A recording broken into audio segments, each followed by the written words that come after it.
All right, good evening, everyone. I'd like to call this Village Board meeting to order on Tuesday, July 6, 2021, and ask if you would all please rise and join the Village Board in the Pledge of Allegiance.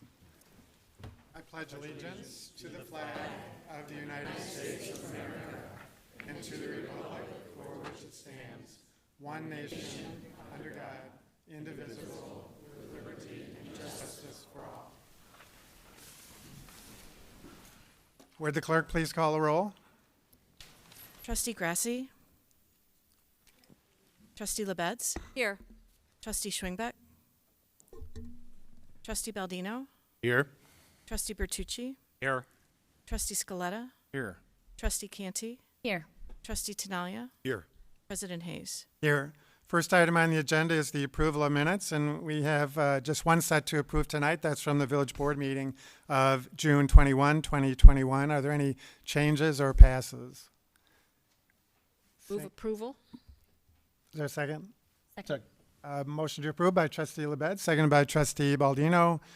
Any further questions or comments from the board or from the audience? Seeing none, all those in favor say aye. Aye. Any opposed? And next we have the approval of the accounts payable. And who would like to make the motion? Trustee Bertucci. I'll make a motion to approve the warrant register for 6/30/2021 in the amount of $1,960,435.72. Second. Motion by Trustee Bertucci, seconded by Trustee Baldino. Any questions or comments from the board or from the audience? Melissa, go ahead. Just give us your name. Melissa Kayer, what are the expenditures for the Daily Herald? All right. I don't know that I can answer that. Mr. Keeney?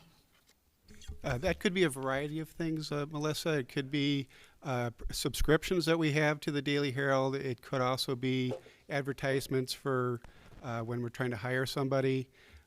Sometimes we put bids in there. So there's a variety of options for that. We also have to do legal notice sometimes for different meetings and so forth, and we may do that in the Herald. Okay, thanks. All right, thanks, Melissa. Any other questions from the audience? Seeing none, roll call. Trustee Bertucci. Yes. Trustee Baldino. Yes. Trustee Tinaglia. Yes. Trustee Grassi. Yes. Trustee Scaletta. Yes. Trustee Canty. Yes. Trustee LaBedz. Yes. President Hayes. Yes. Next, we move on to citizens to be heard, and I have no blue cards from individuals who want to address the board on an item not on the agenda. So let me just verify that. Is there anyone in the audience that wishes to address the board on an item that is not on the agenda? Seeing none, then we will close out the citizens to be heard item and move to old business. And we do have a number of items to consider tonight. First, from the report of or from the committee of the whole meeting from June 28, 2021, we had a number of motions that deal with our village finances and budget. And so I'd first call on Trustee Canty. I move now, as I did then, that the board accept the committee of the whole's accepting of the 12-month period ending December 31st, 2020 annual financial report. I'll second that in place of Trustee Schwingbeck. All right, motion by Trustee Canty, seconded by Trustee Tinaglia. Any questions or comments from the board or from the audience? Seeing none, all those in favor say aye. Aye. Any opposed? Next motion from that same committee of the whole meeting was by Trustee Baldino. Thank you, Mayor. I move that the board approve the capital asset policy update. Jimmy, want to second that? Second. Motion by Trustee Baldino, seconded by Trustee Bertucci. Questions or comments from the board or from the audience? Seeing none, all those in favor say aye. Aye. Any opposed? Next, Trustee Canty. I move that the board approve the 2022 capital improvement program update. Second. Motion by Trustee Canty, seconded by Trustee LaBedz. Questions or comments from the board or from the audience? Seeing none, all those in favor say aye. Aye. Any opposed? And next, Trustee Scaletta. Thank you, Mayor. I would move now, as I did then, that the Committee of the Whole recommend to the Village Board that the Board approve the 2022 budget ceilings in the amount of $81,592,500 for the general fund and $25,035,500 for the water and sewer fund. Second. Motion by trustee Scaletta, second by trustee Tinaglia. Questions or comments from the board or from the audience? Seeing none, all those in favor say aye. Aye. Any opposed? And finally, trustee Canty. I move that the board approve the American Rescue Plan grant spending proposal. Second. A motion by trustee Canty, seconded by trustee Scaletta. Questions or comments from the board or from the audience? Seeing none, all those in favor say aye. Aye. Any opposed? All right, we then move on to the report from the committee of the whole meeting from July 6, 2021. And we did have one motion that we considered earlier this evening, and that was by trustee Canty. I move that the board concur in the mayor's appointment of Jay Virtue for appointment to the Bicycle and Pedestrian Advisory Commission with a term ending April 30th, 2023. Second. Motion by trustee Canty, seconded by trustee Grassi. Any questions or comments from the board or from the audience? Seeing none, all those in favor say aye. Aye. Any opposed? Jay, if you come forward, where are you? There you are. If you come forward to the podium, and we'll get you sworn in and make it official. If you would just raise your right hand and repeat after me. I, and state your full name.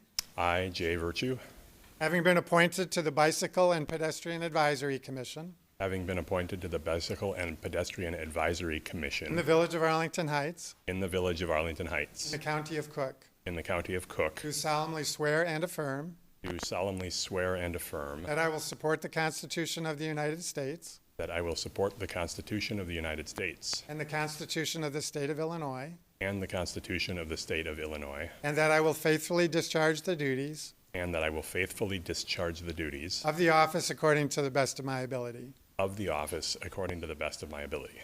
Congratulations, Jay. We know you will. If you come forward, if you would.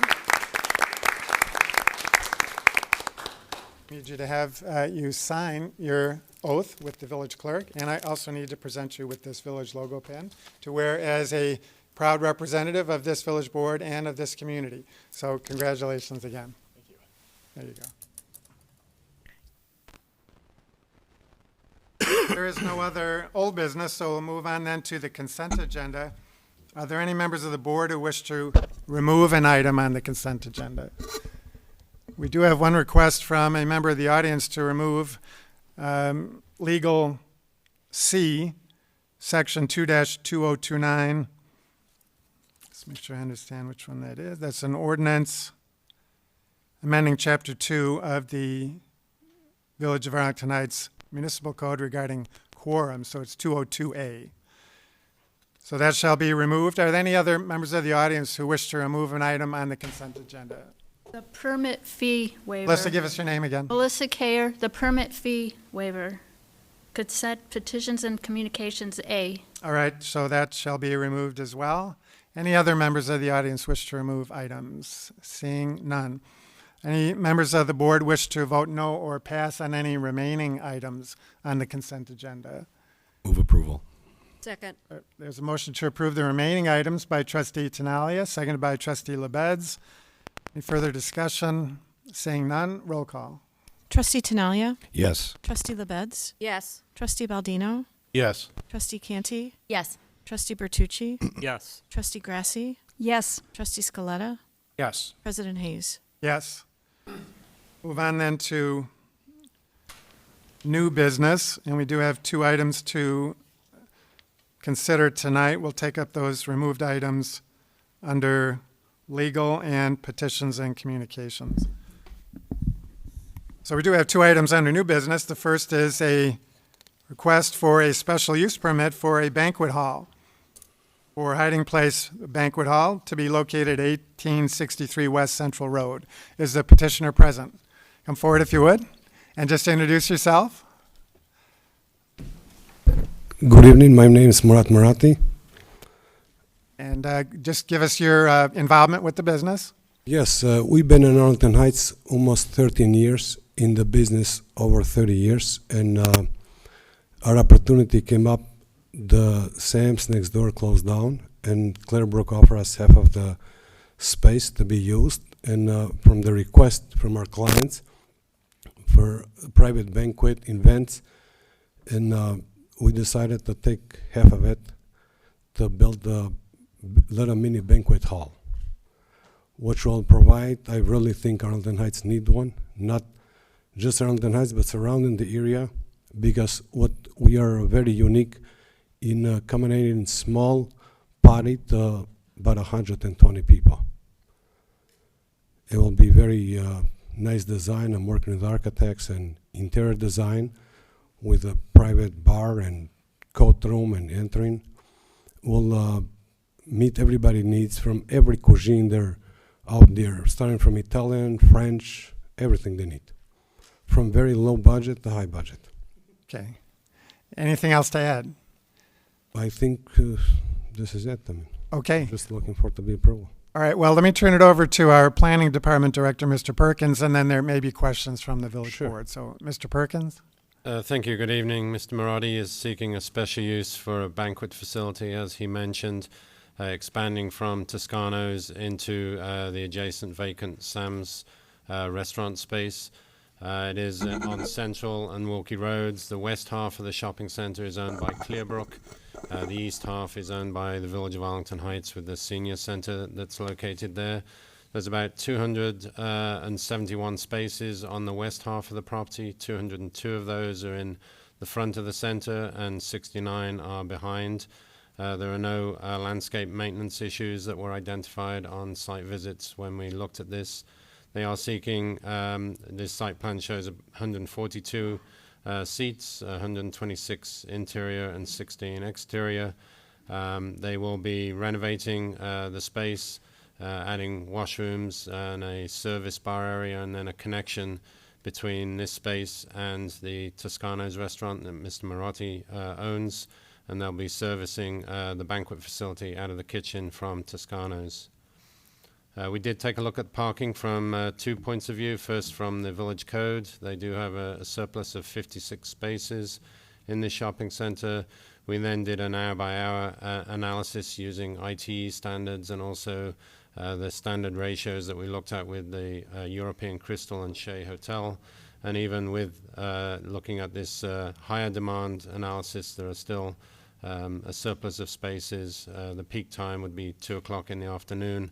The peak time for the banquet facility is more likely to be in the evening when the offices are vacant and there should be ample parking. So staff and the Plan Commission recommended approval of the special use with a couple of conditions, one being limiting the capacity to the 145 seats that we've analyzed with respect to parking. And I'll be happy to answer any questions. All right, thank you, Mr. Perkins. Questions or comments from the board? Trustee Scaletta. Thank you. Well, thank you, Mr. Marotti, for continuing to invest in our community. Thank you. I think that it's something that could be very worthwhile. You're already there all the time, so why not expand a little bit? I just had a couple of questions for you. What is the condition right now of the adjacent space? What does it look like?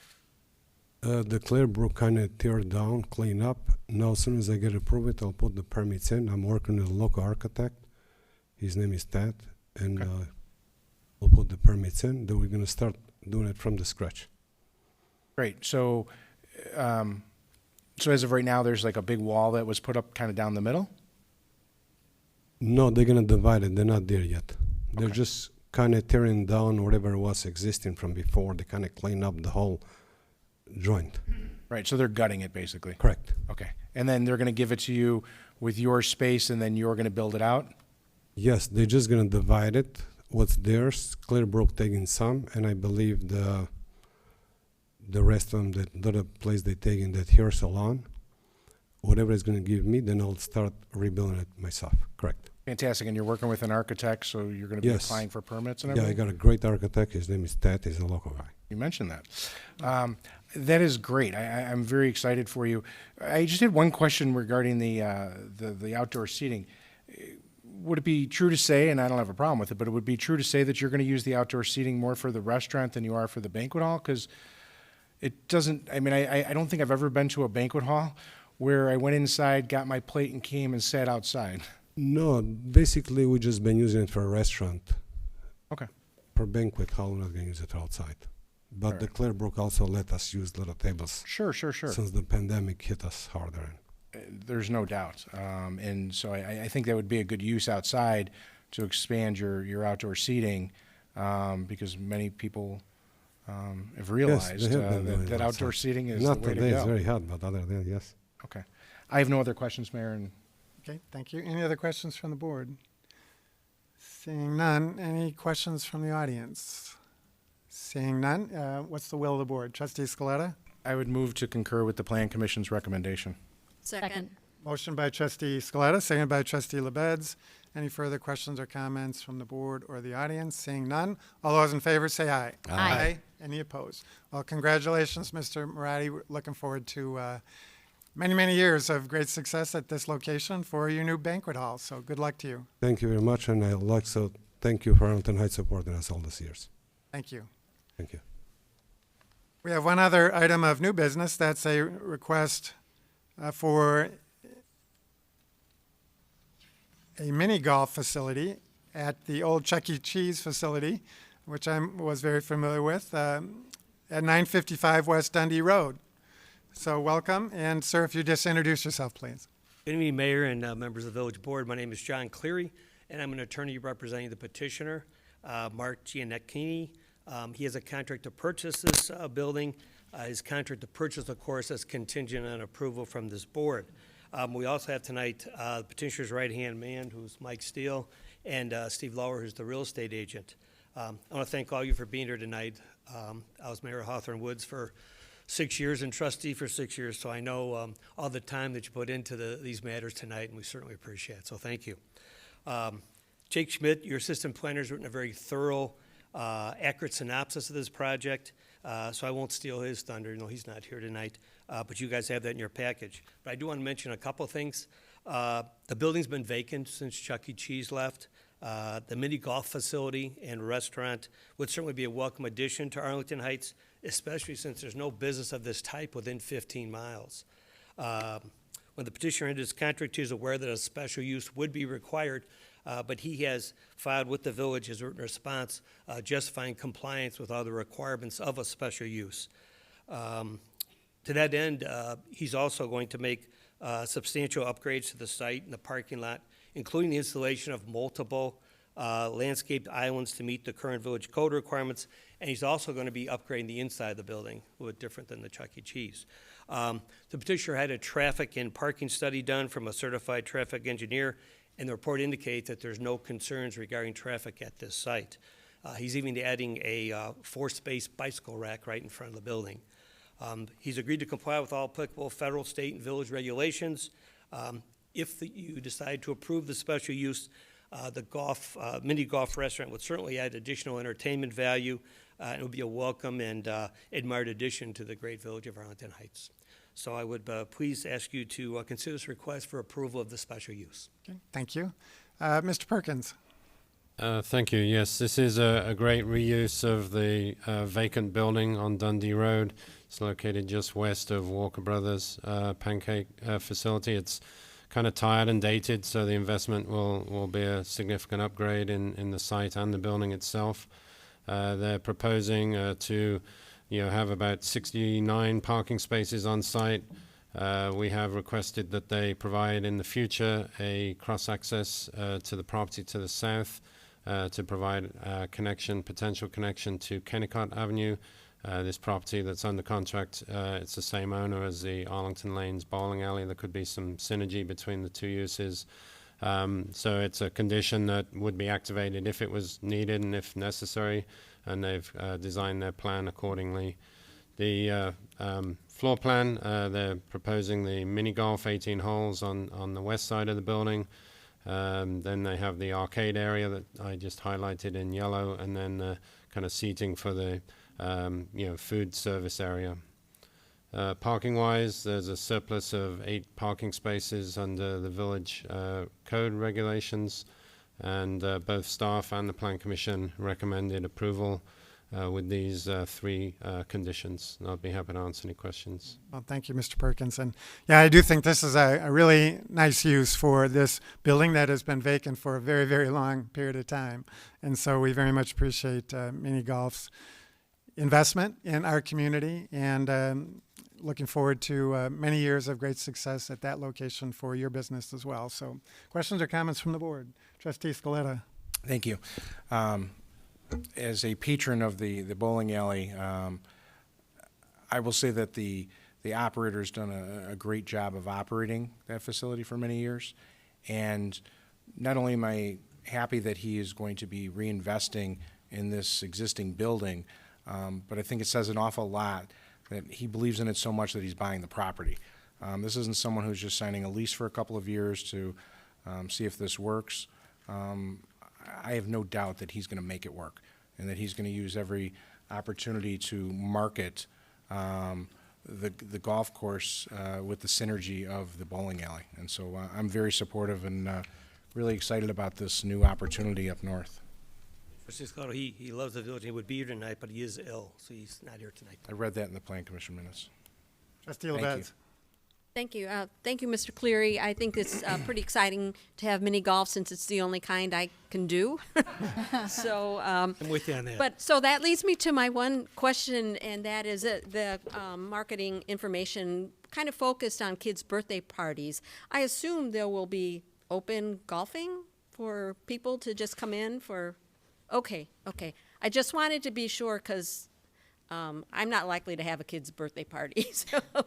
You might be invited to one of the birthday parties. Well, that's true. That's true. Okay, thank you. No, I think this is a wonderful idea. I can't think of this as either of mini golf, especially indoor, that could be year-round anywhere nearby. So I think this is wonderful. Thank you. Trustee Tinaglia. Thanks, Mayor Hayes. Just a really quick question. I think it was covered a little bit earlier. No beer, no wine. With the bowling alley next door, and I mean certainly bowling and having a cocktail go hand in hand. That is not something under consideration in this situation at all. Okay, interesting. I'm sorry? Very family oriented. Just family oriented, and that's that. So in 3 or 4 years, we won't see you back here looking for a liquor license. Not that it's a bad idea. I'm bringing it up because I'm curious. I mean, if I'm going to go there for a birthday party, maybe I'd want to have a beer as well. Yeah. But that's interesting. Okay. That was my only question. Okay. Thank you. And for Trustee Canty.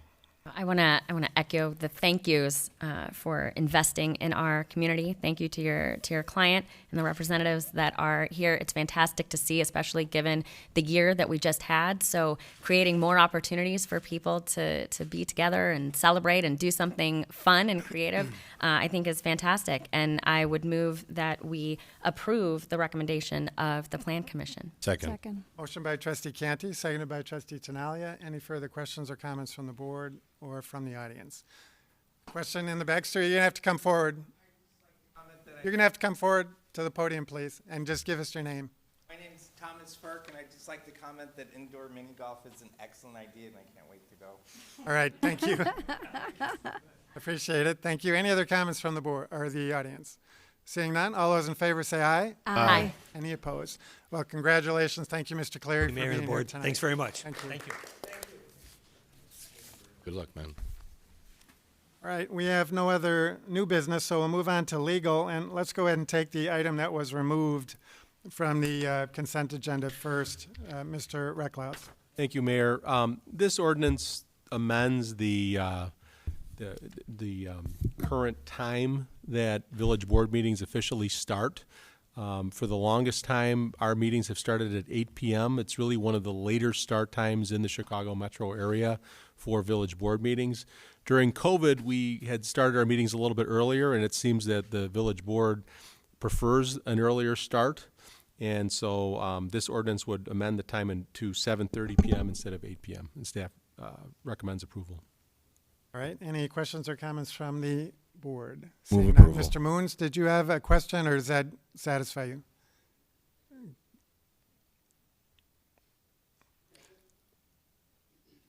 I'm Arlington Heights resident. Yeah, I know you're editing that ordinance for starting time. Will there be an ending time in that ordinance? Usually it's like 10:30 p.m. was when we used to end Board of Trustees meetings without an extension motion. I know the code has, I think it's section 6-112 for appointed boards and commissions is 10:30, and it looked like the Board of Trustees were kind of piggybacking on that ordinance as well. So I would ask that in this 2-202A, that we have an ending time in there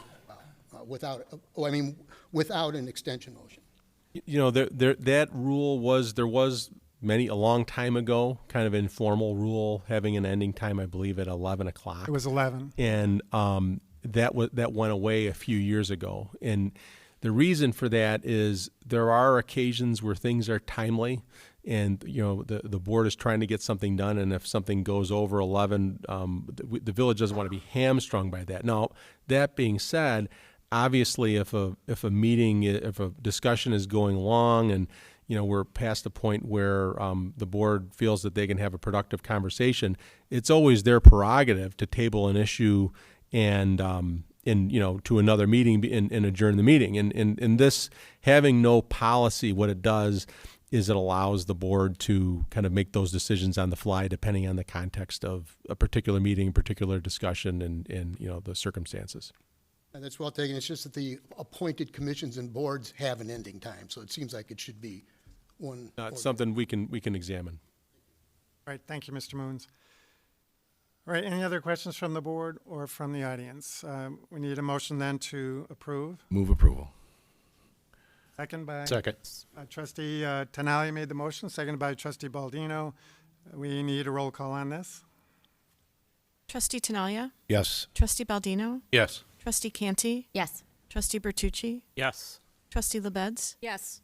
Trustee Grassi? Yes. Trustee Scaletta? Yes. President Hayes? Yes. Let's go ahead and take the other one that was removed, but I do need a motion to take that one out of order. That's the permit fee waiver, moving that up from petitions and communications. So moved. Second. By Trustee Canty, seconded by Trustee Bertucci. All those in favor say aye. Aye. Any opposed? Melissa, give us your question on this. I was going to say, let the financial books of the village and of the Arlington Heights Park District show the true cost of offering services by not waiving the fee. Okay. Randy, do you have any other comments or explanation of this one? No, all this is when another taxing body such as the Park District or the library is doing work on their facilities in town, the village has typically waived building permit fees for those entities because those are taxpayer supported entities, and so you're essentially having the taxpayer take money out of one pocket and put it in the other, and that's been our practice to waive those fees, and that's all this is in this case. Thank you. Trustee Scaletta. Thank you, Mayor. Several years ago, for many years, there was never any costs associated with this. They would not be put into the budget not the budget, but the motion that we were going to approve. And so I think maybe 1 or 2 years after Randy was here, I'd asked him, I said, can we start laying these out? Because some of them are much bigger projects than others. And I think it's just good for the board and the residents to know exactly what it is that we're waiving. And so staff has done a good job of always making sure that they're listed now so that there's complete transparency. Okay, thank you. Any other questions or comments from the board? If not, I'd entertain a motion. I would move that we waive the permit fees as suggested or as provided in the I can't think of the word, the agenda. Second. Motion by Trustee Scaletta, seconded by Trustee Grassi. Any further questions or comments from the board or the audience? Do we need a voice vote on this? Is that okay? All those in favor say aye. Aye. Any opposed? Okay, that leaves only one item left on the agenda, and we fortunately got to that item much quicker than I expected, and so thank you for your patience. I know most people remaining in the audience are here for that agenda item, which is consideration of an ordinance adopting the village's flag display policy. Let me just start by clarifying what we are doing here tonight. To be sure, the proposed flag ordinance was precipitated by the recent discussions in many local communities about whether they should fly pride flags on village flagpoles. But that is not the issue before us tonight. Specifically, we are not here to vote yea or nay on whether the village should fly a pride flag on our village flagpoles. We are also not here to prohibit the flying of any flag by private citizens, private businesses, or anywhere on private property. Rather, the proposed flag ordinance is a way to deal with the bigger picture issue of handling all requests to fly special flags on village flagpoles going forward.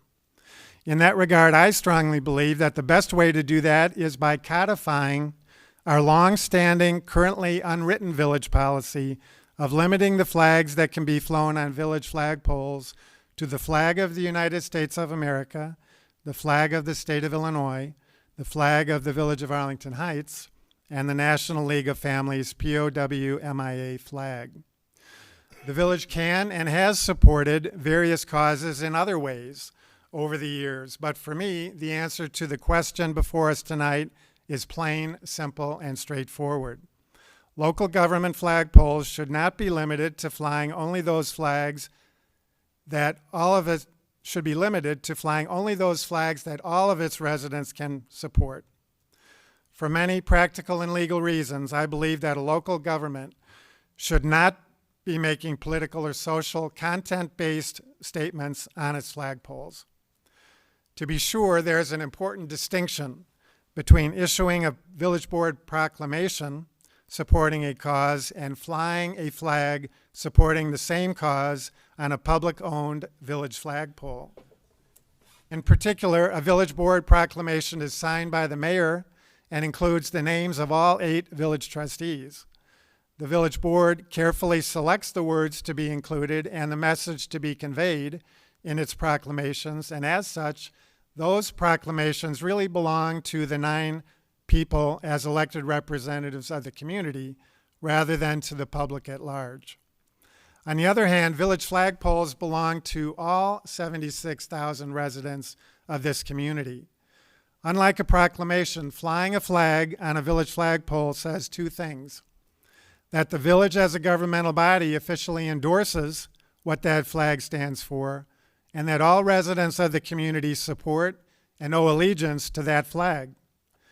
As has been our long-standing village policy, the flags that indisputably meet this criteria are the 4 flags in the proposed ordinance: the flag of the United States of America, the flag of the state of Illinois, the flag of the village of Arlington Heights, and the flag that honors and remembers those that gave us the freedom to fly the other 3, the National League of Families POW/MIA flag.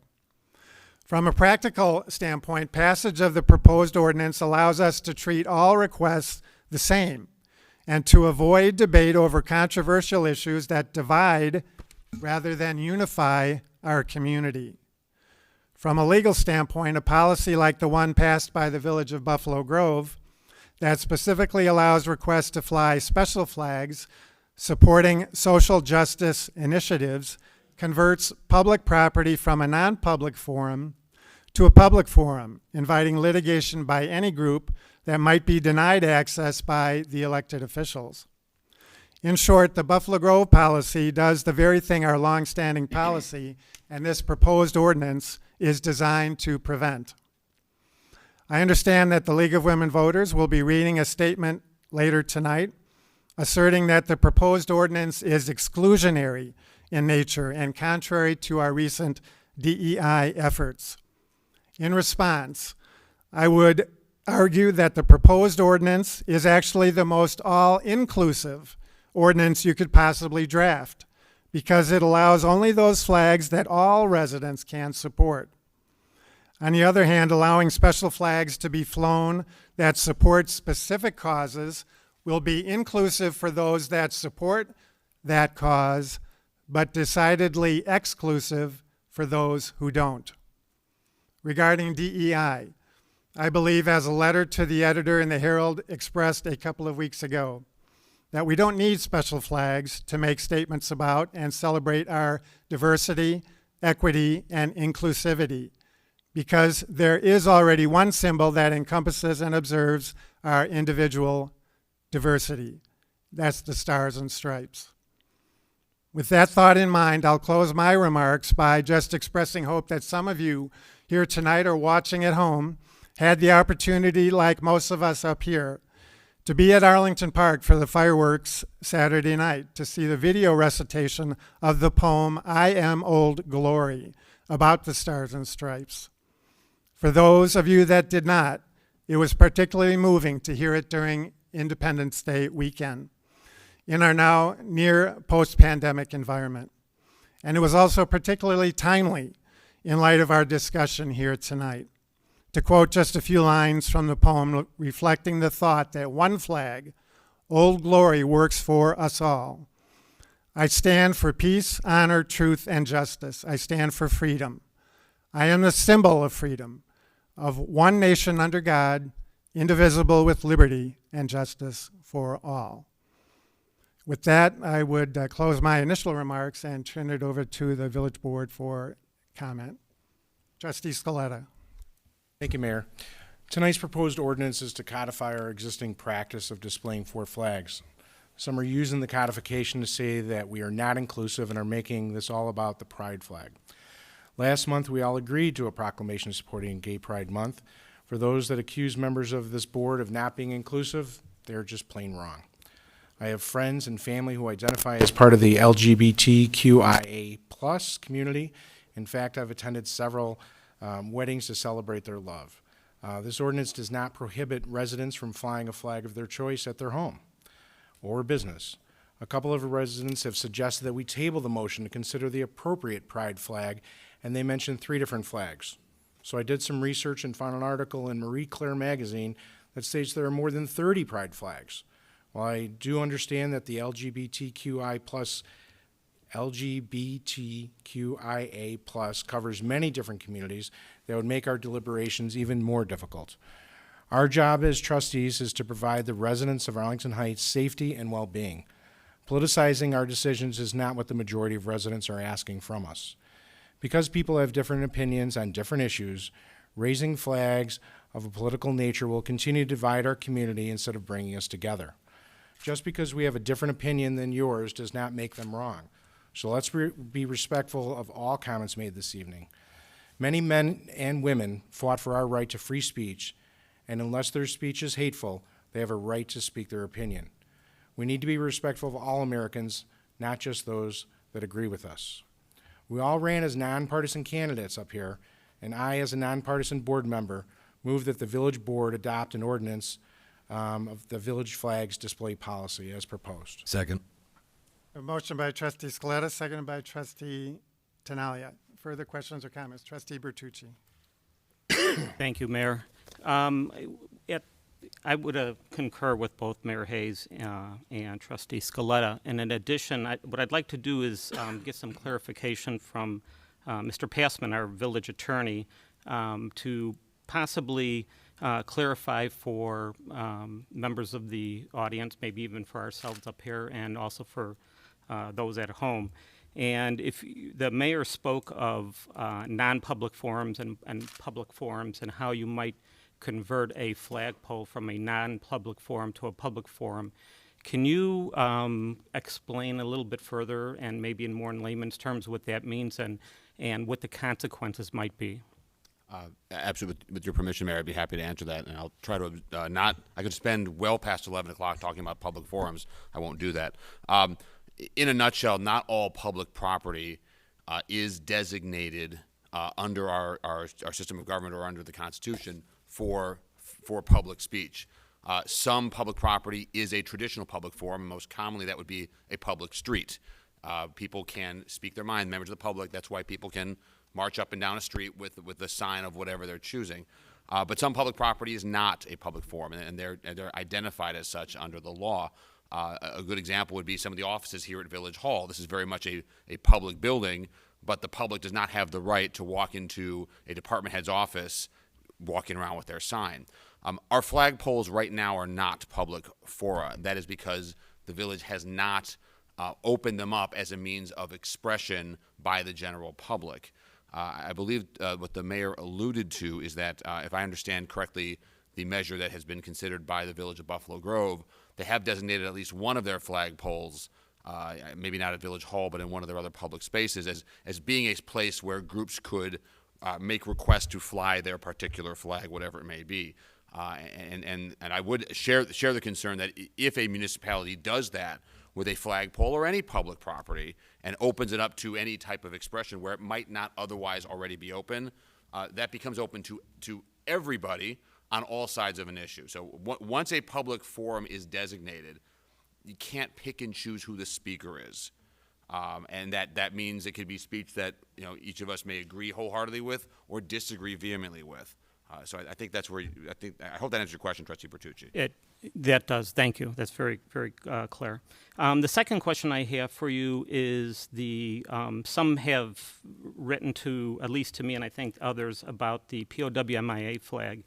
Can you also clarify that for us? It's my understanding that there's a federal act that was done in 2019, an act of Congress, to make that flag a flag that could be and should be with the U.S. Our Stars and Stripes. That's correct, Trustee Bertucci. I believe it was 2019. Congress did pass that law, and then President Trump signed it into law. That law requires the POW-MIA flag to be flown underneath the official American flag at certain federal buildings and certain federal properties. That's what that law was. Okay. Is there also anything on the state level? I thought I have read that at the state level they've I don't know if it's a guideline or an actual law to have it waved at with the U.S. flag at airports and some other state departments or areas. Do you know anything about that? I do. To my knowledge, there's not a direct analog in state law to the federal law that you mentioned from 2019. There is a law that recently approved, I think, 2 sessions ago that requires the flying of the POW-MIA flag at airports in Illinois. There's another piece of legislation that was just approved this past session that would have the flag flown at state parks. Beyond that, to my knowledge, only reference, there is an express mention of the POW-MIA flag in the state's Flag Display Act, but it's only mentioned as an option for county boards to fly at certain county properties. So it certainly makes sense that we fly the POW-MIA flag along with the U.S. flag. It kind of fits in with what other governmental bodies are doing both at the federal and state level. It's certainly not inconsistent with some of the laws that I mentioned. Sure. Thank you. Mr. President, may I ask a clarifying question to Trustee Bertucci's comments? Directed to Passman, yes, sure. Mr. Passman. Yes, Mr. Passman. About the POW-MIA flag specifics, had we had an ordinance that we are putting on the table right now in place prior to 2019, would this kind of a special flag not have been approved? I can't say whether. Well, I'm saying so this would be considered a special flag. That's not a term that's used in the statute, so I don't. Okay. I understand. I think I don't. Because there's a difference. I think I know where you're going. There is a difference in the law between flags that and speech that the village engages in and speech that others engage in on public property. I don't know what this board or how it may have played out prior to 2019. I believe the reference in state law to counties flying the POW-MIA flag predates the recent federal legislation, although I don't know that for sure. Just in clarification, I think Mr. Reckles might be addressing the same thing, but well, this is part of our long-standing policy Right. to fly the POW-MI flag, which predates me.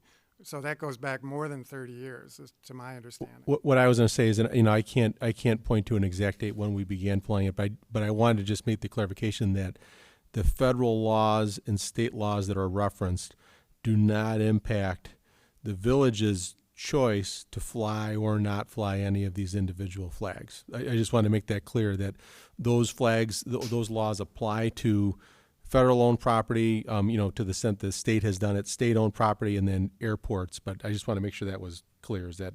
I appreciate that. Actually, I should Manager Reckles triggered something in my mind. The flying of the state flag and of the village flag is also not mentioned in state law for what that's worth. So I don't know how anyone would classify that, but the only flag that we are required to fly under state law is the American flag. Thank you. Okay. Trustee Tinaglia. Thanks, Mayor Hayes. I wanted to just mention a couple of things. I'm sure all of us received the same emails that I did, and there's a lot of passion out there for this on both sides of the fence here. And my first comment is thank you all of you that are here tonight, for being as respectful as you are, because I know that tempers can flare and I know that emotions can get high. So thank you all. And the other thing I want to say about it is thank you for stepping up and doing it. This is your right. This is your right to talk about these things. And regardless of how you stand and how you feel about it, respect is the key phrase here, respect. And for me, this is an easy one. This is very easy. There are certain flags that I do not want to see ever, ever, ever, ever on a building that I pay taxes for. It's not a pride flag. I have family members. I have dear friends. I have business relationships. I have so many people in this village that I respect tremendously that fit into these categories that we're talking about here, in particular with the colors. That's not what I'm talking about. I don't want to see other flags just because we choose to go ahead and proclaim that a certain flag is appropriate, and then why is not another? And I don't want to spend your tax dollars or my tax dollars fighting about that. And I know that's going to happen. It happens all the time. So for me, this is easy. Keep it simple. Keep it straightforward. Keep it completely inclusive. Every one of you here tonight, everybody at home watching, all of my children, all of my relatives, if you are a resident here in town, you are a part of the Stars and Stripes. You're part of the state of Illinois, and you're part of Arlington Heights. This is who you are. This is who I am. And I'm darn proud to be that. I'm so blessed, and I hope you all feel the same way. This is not about singling out a specific group of anyone or berating anyone or making it difficult on anyone. I think we try so hard to be just the opposite of that. But again, that key phrase, respect and inclusivity, I think, as Mayor Hayes so eloquently put in his opening remarks, Old Glory is that's who that is for me, and it always will be. I will always stand, I will never kneel, and I will always be respectful to everyone who is a resident here. So that's my thought. Thank you. Trustee Grassi. Yes, thank you, Mr. President. I have actually two comments I'd like to make. One, I would like to talk about the pride flag, and secondly, I would like to talk about this proposed ordinance. Personally, I support flying the pride flag in our village to recognize, accept, include, and celebrate the LGBTQIA plus neighbors and demonstrate that as a village, all are truly welcome here in Arlington Heights. I do not believe the pride flag is a moral or a partisan, political, or social issue. The pride flag represents a protected class of people who have been historically persecuted and discriminated against. The pride flag represents people who have been denied basic human rights of liberty and justice because of who they are and who they love. Flying the pride flag in Arlington Heights symbolizes that we as a community welcome and include all people in our village, especially all of our LGBTQI plus neighbors and visitors. Now on to my comments about the ordinance. While I understand there are concerns that without a flag ordinance, there may be many flag requests, and there's also concern about groups that may request their flag be flown, I fully support having a flag ordinance in this village. I do not fear these concerns, though, and I do not support a restrictive response out of concerns for what might happen. This flag ordinance that is proposed is anything but a plain and simple issue, in my opinion.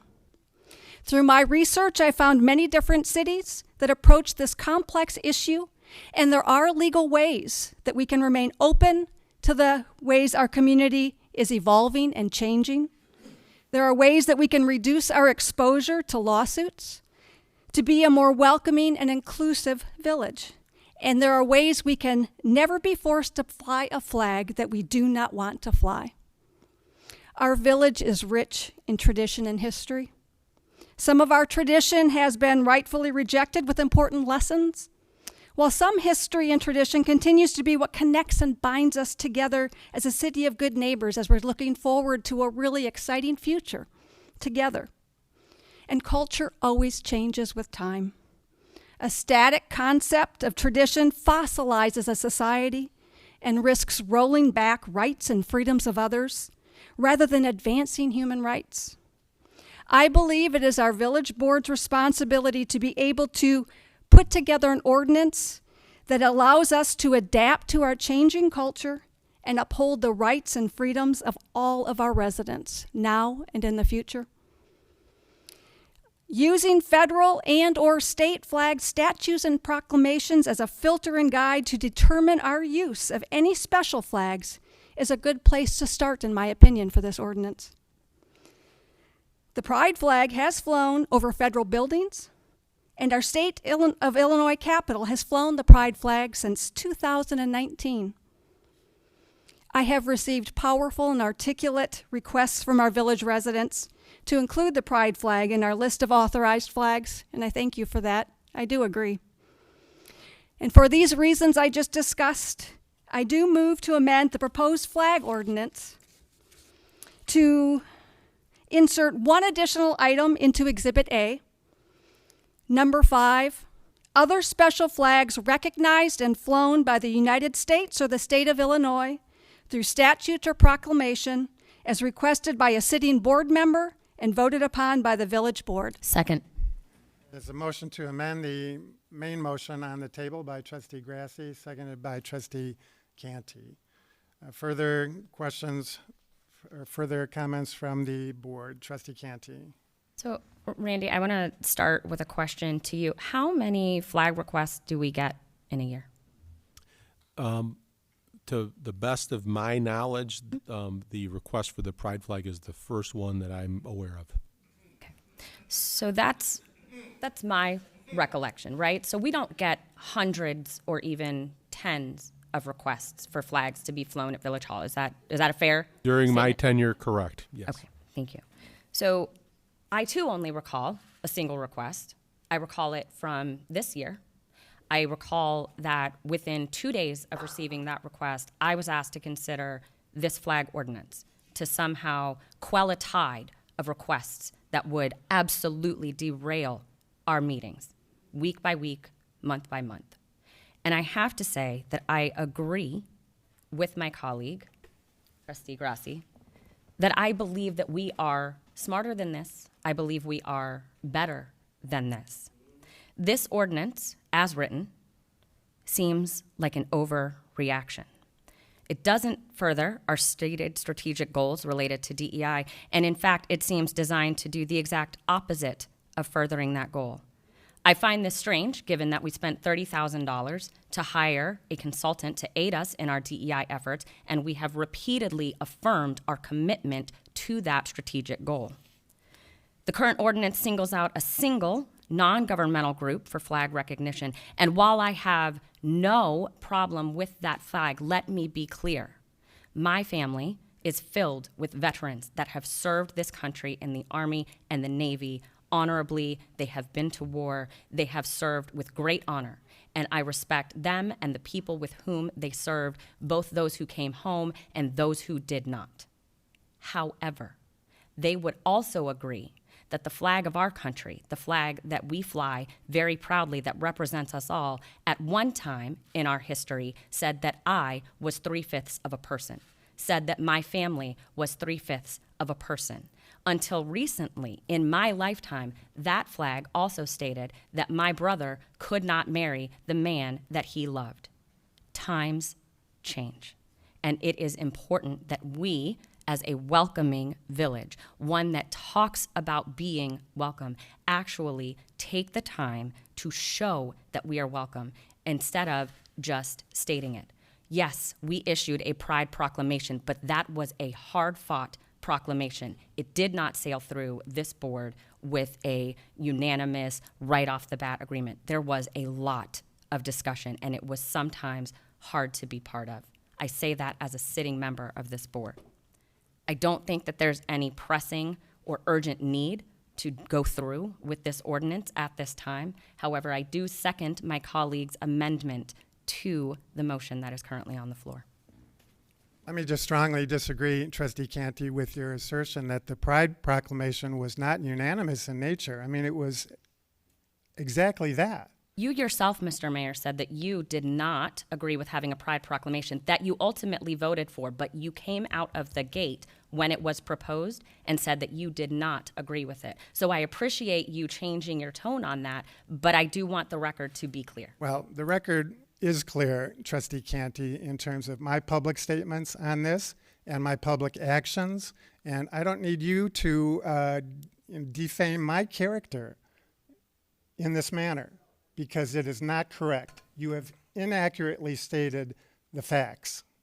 I respectfully disagree. Well, the board can speak to that as well, because you have completely and inaccurately characterized what occurred. Respectfully, I disagree. Any further questions or comments from the board before we go to the audience? All right. We do have a number of blue cards here to go through tonight. I just want to caution everyone that I am going to limit everyone to 3 minutes. That is our standard policy. And I will, as this is, we're trying to get this done efficiently, we want to call the individual who will be speaking first and then the person on deck. So if that person next would be ready to go, and we will move forward. First individual to speak is Keith Moons.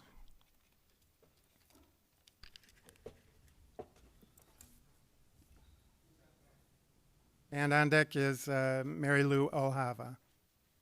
Thank you, President Hayes. You know, any way we look at this, President Hayes, it appears that right after Pride Month that we're taking this move to ban flags. And so, you know, this is something that whether we want to admit that or not, that's the perception that this gives. And so we've talked about being a welcoming community, someplace for good neighbors and friends to come. This sends the exact opposite of that, because that's, in my view, exactly what this ordinance is doing at this time, is trying to ban the pride flag. That's just what it looks like, on my opinion.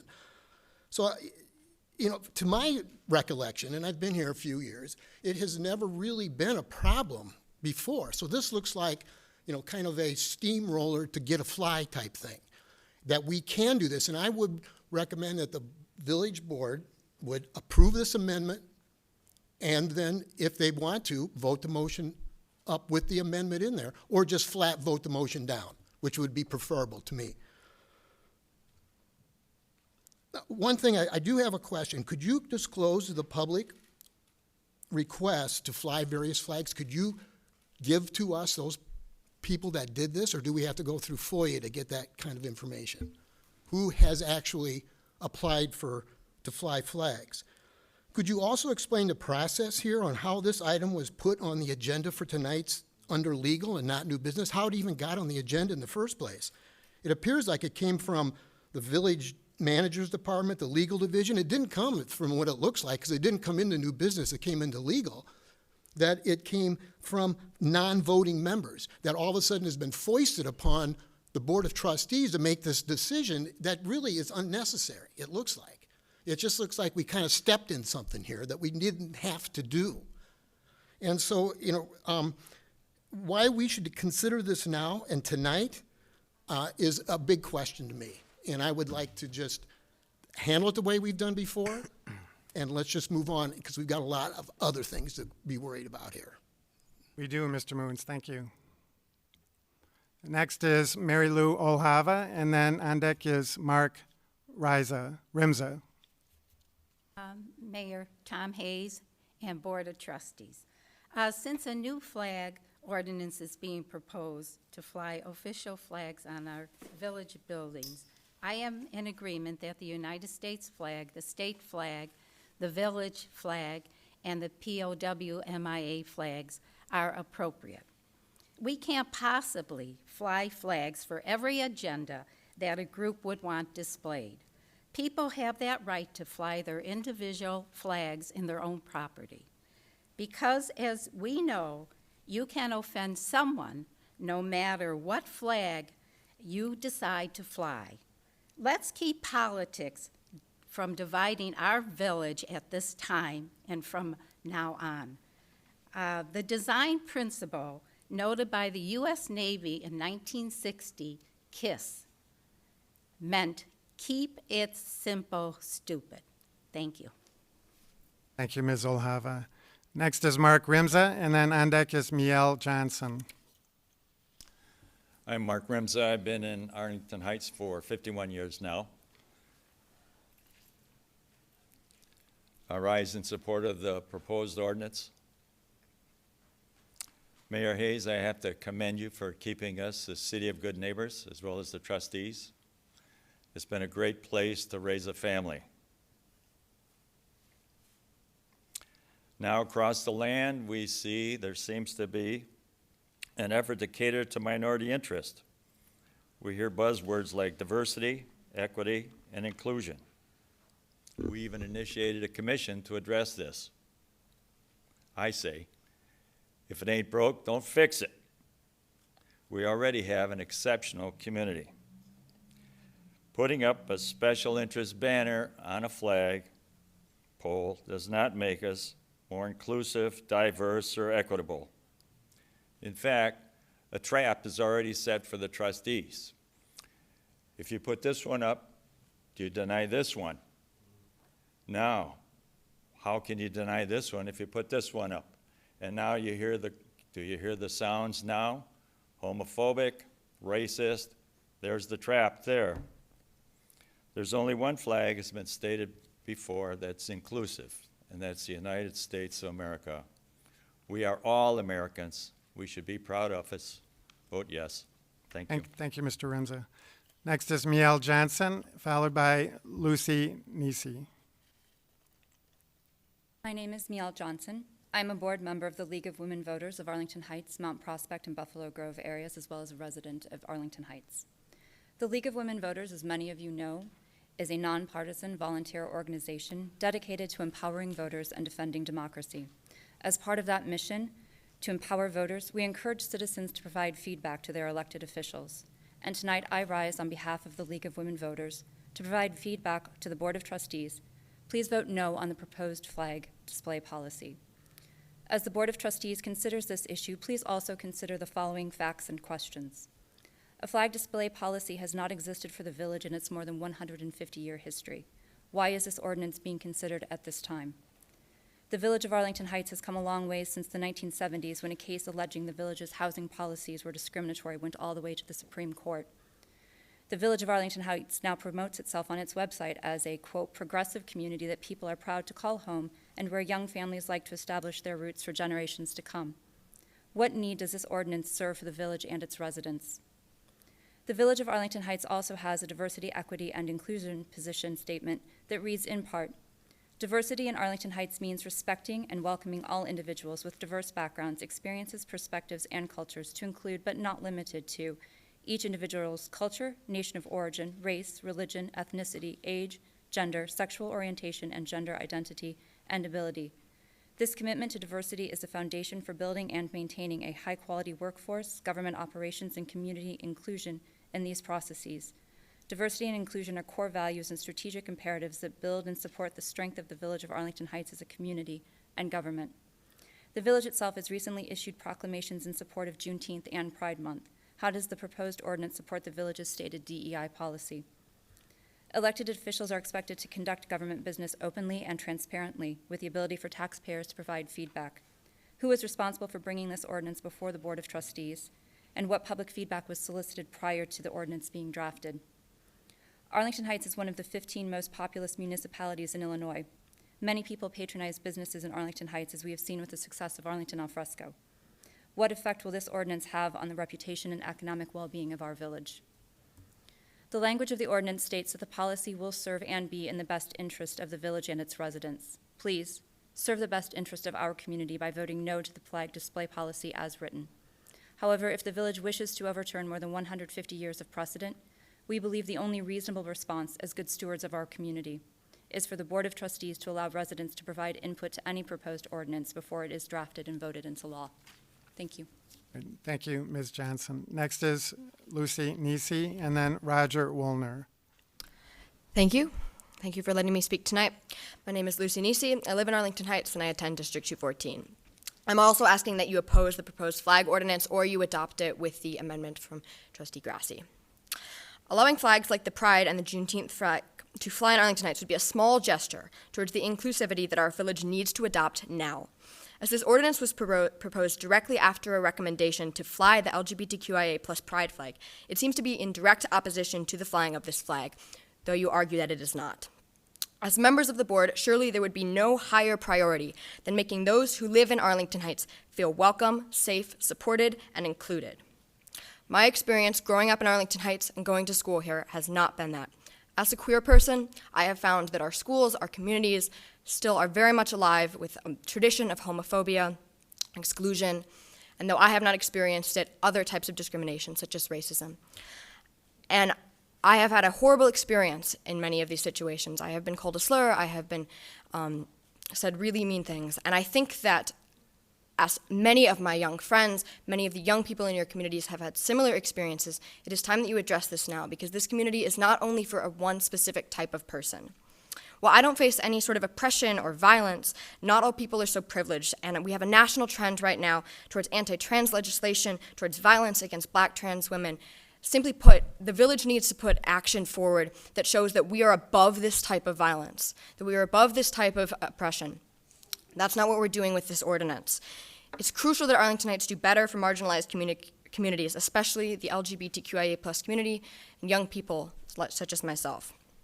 I would also like to say that the conversation that you think would be that you think would work against the village, if flag proposals were brought forward, the discussion that you think would hinder the political process, I think that would be an opportunity to educate the members of our board and our community on LGBTQIA plus issues and other issues. Tonight I have seen that there is a level of illiteracy in our board with these issues, and I would like to see that corrected. We can do that by discussion. It can make our community stronger.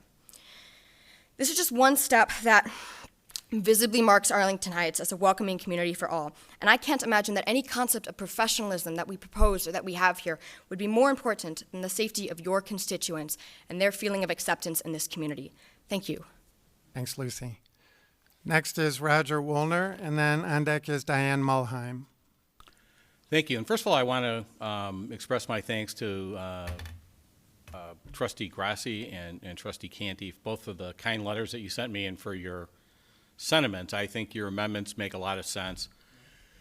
I've lived in Arlington Heights for 37 years. We bought our home in February of 1987 and moved in May of '87.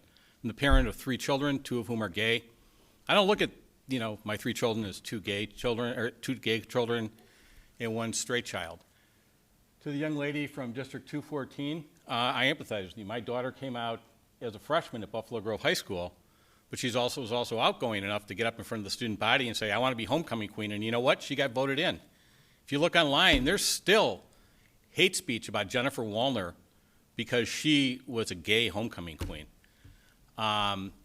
But be that as it may, when Trustee Canty pointed out that there's been 1 request, you're considering this for 1 request? This is a joke. This is a joke.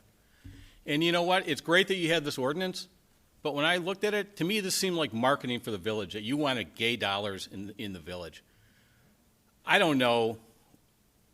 I suspect what several of your leanings are towards the LGBTQ community, but I'll take you at your word that you're not bigots, those of you who have said that. But show it. You had 1 request. I think at the very least, consider the amendment, consider public input to this. Don't vote because you think Jesus hates gay people. I don't think he did. He seemed to like everybody. We don't need bigotry in this village. I happen to be Jewish, and you know what? I played football in high school growing up in Milwaukee. A couple kids wanted to beat me up because I was Jewish. I know what prejudice is. And you know what? For you, it's not about flying. I don't care if I ever see the pride flag here in this village, but I don't want to see it prohibited. I don't want to see any flag prohibited. Yeah, if somebody comes with a Nazi flag, I think you can get away with saying no. And you know what? You've had one request. I think you need to have a more, I don't know if it was you, Ms. Grassi, or you, Ms. Canty, but one of you said that, you know, there are other policies out there. And you know what? The state of Illinois can get away with flying the pride flag. I don't see the issue for Arlington Heights. You guys need to, you need to do better than what they did in Buffalo Grove, because that's pathetic. It truly is pathetic. I hope that our board is better. I love Arlington Heights. I love living here. I've lived here over half my life, and I hope to stay for a number of years longer. You folks need to do better. You need to rethink this. You need to come up with a policy that makes sense.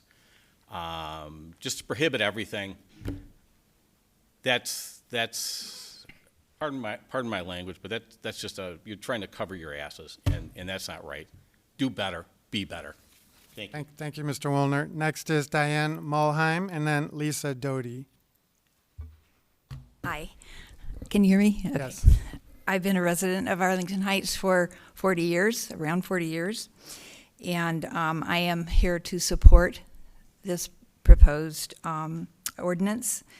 And regarding this ordinance to limit 4 flags to be flown in Arlington, the village of Arlington Heights, the League of Women Voters group has written that, quote, excluding more flags will cause the village economic and reputational harm.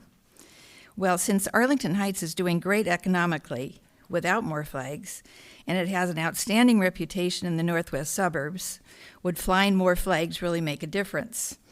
And we have this wonderful brochure that we have of Arlington Heights and how great this village is with 4 flags. And we had a newspaper article in the Sunday paper about people just love Arlington Heights and all of these wonderful activities going on in Arlington Heights, and that's with 4 flags. So it doesn't matter if there's more than 4 flags in Arlington Heights. The other thing is, as some people have said, it could be the start of a slippery slope if we have more than 4 flags, because these special interest groups are all going to want their flag up, and then who's going to decide which one goes up? And that just sounds kind of divisive to me. So I'm really sorry that some people have had a hard time in high school and with their situations, with their families. But when this other side is speaking of diversity, equity, and inclusion in Arlington Heights, this town is showing just that, because just look at what they're teaching in the schools and some of the shops that we have in town and some of the churches that we have in town. We see that. We see that diversity and that inclusion and that equity. As I read over the Arlington Heights Village Board minutes from February 22nd, 2021, I see that from the table of contents that the Kaleidoscope Group report, just about every one of those issues are covered in Arlington Heights. So for the DEI, or diversity, equity, inclusion concerns, that position statement of DEI was unanimously approved on March 1st, 2021 by the Village of Arlington Heights. So because of that, we can see that we do have diversity and equity and inclusion in Arlington Heights. It doesn't depend on a flag to have that in Arlington Heights. It's already passed. So the purpose of flying a flag is to show your honor and respect of what it represents. That's why we have these 4 flags represented.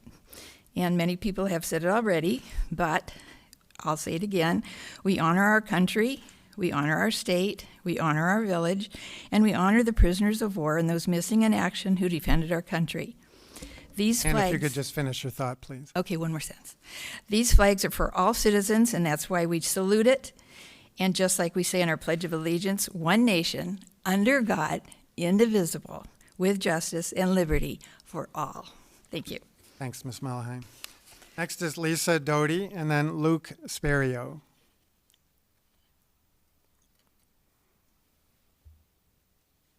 Good evening. My name is Lisa Doty. I live at 24 South Mitchell in Arlington Heights. I'm actually speaking tonight, though, on behalf of Elisa Kober, who could not be here tonight and asked that I read the following to the Board of Trustees. I encourage all trustees to vote no and refuse to adopt the village flag display policy. A limiting display policy is not needed. Limiting which flags may be flown in addition to the U.S., state, village, and POWMIA will prohibit our village from 1, flying flags of the governor of our state and other municipalities deem appropriate for a place of honor. 2, showing solidarity. 3, honoring the sacrifices of our veterans. 4, celebrating freedom, equal rights, and milestones, such as the end of slavery, Juneteenth, women's voting rights, things like that. Disseminating health information as breast cancer awareness, disability awareness, things like that.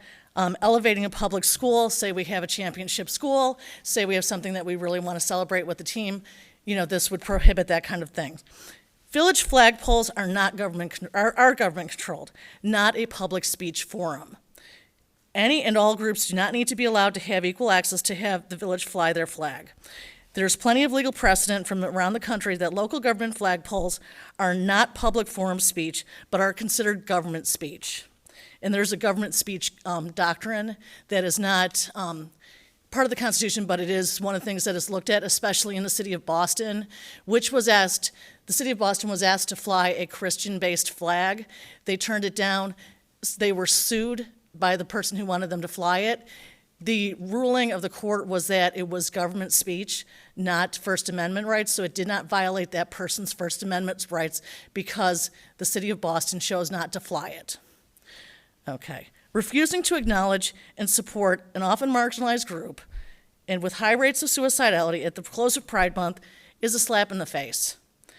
As a lifelong resident and a member of the LGBT community, I find the timing of this proposed rule deeply troubling and perhaps linked to the controversy over flying the pride flag.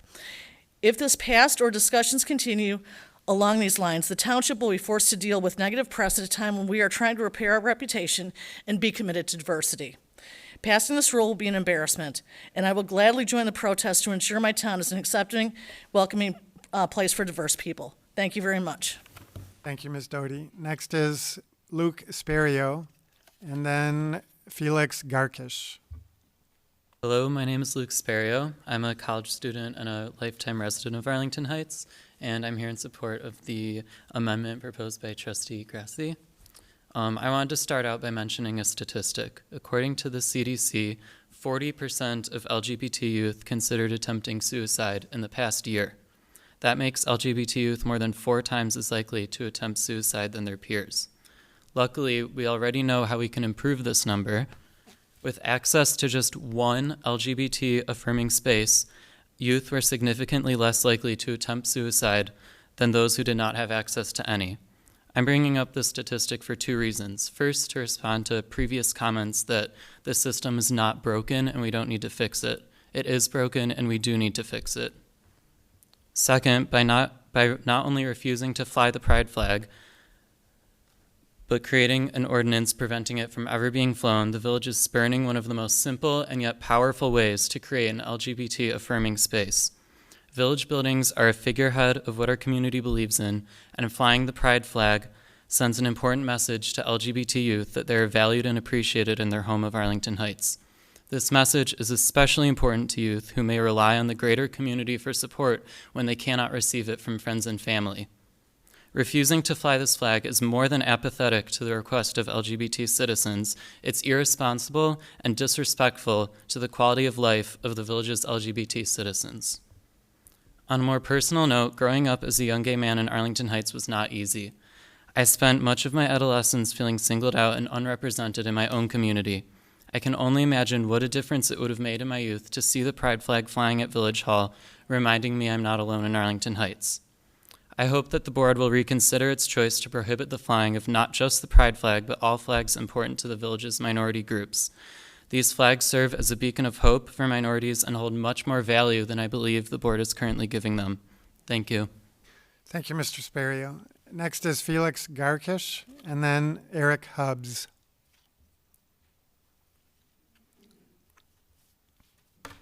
Thank you, Mayor Hayes and trustees for allowing me to speak on this issue.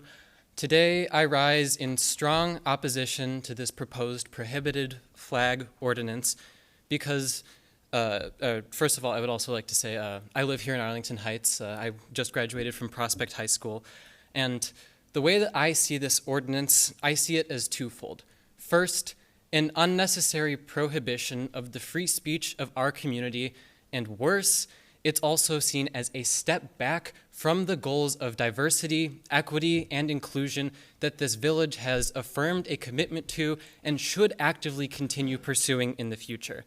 And when we look at the free speech side of things, it's obvious that this is prohibited in the fact that there are only 4 flags that are allowed to be flown on village public property, and no process for exception to that particular rule, which obviously is not the only way forward for handling this flag issue. As Trustee Grassi mentioned, there is a way that we can have a process to approve other flags other than the 4 that we mentioned, and such that we would also be able to exclude potential hate symbols or other flags that, as I believe it was Trustee Tinaglia said, flags that we would never want to have flown in our village. It is possible for us to do that, and I think that going forward with this proposed ordinance in a prohibitive manner is contrary to that goal. But we could also look at this in the perspective of how this has been proposed. Specifically, that from an optical standpoint, we see that this was a hindrance to a more inclusive community, something that was affirmed by this board with the specific DEI goals, in that me and other members of the community feel that this is a step away from that direction, specifically because this comes on the heels of a request to fly a pride flag on village property. And this also comes right after Juneteenth, the newly enacted federal holiday, which also has a flag to commemorate that specific occasion too. So on the heels of both of these issues, the optics of this, the village putting out a prohibitive flag ordinance, does not look good for our image as a community. It shows that we are not living up to our affirmed values of diversity, equity, and inclusion. Thus, it is something that we should absolutely oppose with all the strength of our community. I wish I had more time, but just to close off personally, I am a member of the LGBTQ community, and like the brave other members of the community who have risen today in opposition of this amendment, I've seen with my personal experiences how much it means that we can have a affirming space for LGBTQ members of our community. Flying a pride flag would achieve exactly that. However, the board's move to create a prohibitive flag ordinance is a step in the complete opposite direction. Thus, I ask that all members of the board today oppose this proposed ordinance. Thank you, Felix. Next is Eric Hubbs. And on deck is Will Kelly. Hi, everyone. My name is Eric. I live at 17 South Mitchell. Brought my pride flag. And first, I just want to thank all of you for your service. I know that this is a thankless job, all of you, every single one of you. I, in particular, well, I want to say that I can see in all of your eyes your genuine love and respect and inclusivity of LGBTQ people. I truly do. Like every single one of you, you're listening, you're trying to make this hard decision, and it's not easy. What I want to explain that's a little harder when you're a straight white man,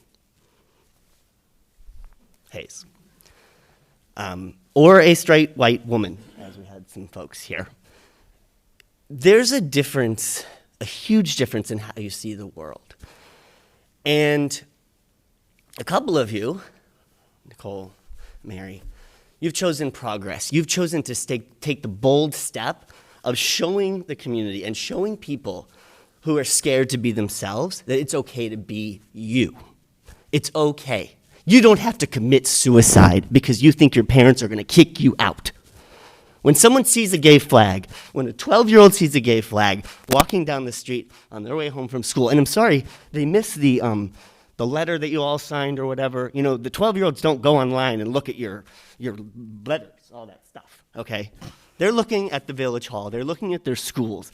That's where they're looking for, are they included? Are they accepted? Or do they want to die? Now, today's argument, Mr. Hayes, is a faulty argument. You should know that. It is based on fear of the unknown and the very wildly improbable future.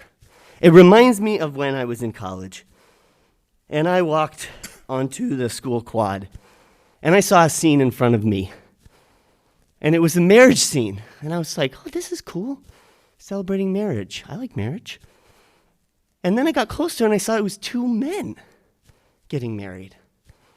And then behind them, it was an art exhibit, and behind them, it was a man and two women. And then behind that, it was a man and a dog. And that is your argument, Mr. Hayes. You are afraid that if we fly a gay flag and we celebrate progress and we save some gay kids, that all hell will break loose and all these crazy people will want to fly flags. Let's just see. Let's see what happens. Then we can have this discussion. But for now, your argument is faulty. It is based on complete fiction and fear. Get over it. Let's progress. Thank you, Mr. Kelly. Next is Jean Ferland. Oh, did I miss somebody? I'm sorry. That was Mr. Hubbs. Thank you, Mr. Hubbs. Next is Will Kelly, and then Jean Ferland. Sorry. Am I allowed to put this here? Is that okay? I haven't seen anybody know, so I'm just going to do it. All right. There we go. Hi, I'm Will. I'm a recent resident here in Arlington Heights. Live actually on Mitchell as well. I am as I said, a newer resident. My wife and I decided this would be a great place for us to raise our child. Look like a progressive community, and I believe that in many ways that it actually is. Some of the things I've heard tonight are making me question that a little bit. And I do have exceptions to a couple of arguments I've heard. I couldn't agree more that we should ban political flags. Political flags have no place in our government buildings. I don't want to see a Trump 2024 flag on this building. I know anybody else want to see a Biden flag up there. But the fact that this flag right here is being made to be a political flag, when its sole purpose is to represent people who have been marginalized throughout history, here, globally, and to this current day. There are 8 countries in the world that allow execution if you're gay still. The fact that we're the United States of America and we are leading by example, and then we are not able to fly just a simple flag to tell people that we stand behind you just because of who you are as a person is disgusting to me. And the fact that we are making this into a political flag is a larger issue in my mind that maybe is a bigger conversation here, but it can start here to mainstream people's identities as to who they are as a person. Maybe this is a smaller step in the global discussion, the national discussion, the statewide, or even the city, but it's definitely one that will help many people here who have spoken today and many people around the world. Thank you. All right, thank you, Mr. Kelly. Next is Jean Ferland, and then June Ferland. Hi, I'm Jean Ferland. I am a straight white female. I have learned recently that the world has not been fair or inclusive or represented at all, and therefore I'm opposed to this policy change. Maybe the exception of the amendment that is proposed, but I think a lot of the statements are kind of eking of fear and not really what I would want to be part of in my community in which I reside. Thank you. Right, thank you.